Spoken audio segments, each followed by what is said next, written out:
Hi, my name is Peter Cizek. I'm a quality engineer here at Chicago Assembly Plant. Let me show you what we do. As someone who was born and raised in South Chicago, I take pride in the work we do here at CAP. During the launch of the all-new 2025 Ford Explorer and Lincoln Aviator, my team and I are responsible for creating process improvements through collaboration. The work we do assures that every vehicle leaving Chicago Assembly Plant is ready to impress and delight our customers.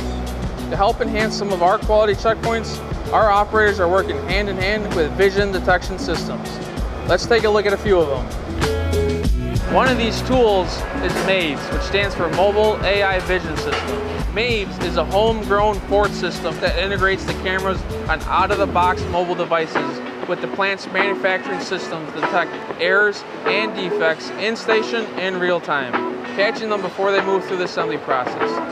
MAVES has been integrated into systems around the globe, and here at Chicago Assembly Plant, 65 different MAVES cameras support critical checks like electrical connection verification. You just saw MAVES, now let me show you our end-of-the-line vision detection system. These catch a lot of non-compliance issues like dings, dents, and scratches, but they also flag airproofing. They check for margin and flushes that are critical to the fit and finish of the vehicle. Quality doesn't stop at the plant. Before I begin, I make sure that the shifter works, that it's going to drive, and that it matches the cluster. I'm looking at the paint of the vehicle. I'm looking at the margins and the flushness when panels touch. Just fully finished inspected this unit and passed all my quality checks. This one's ready to go to the customer.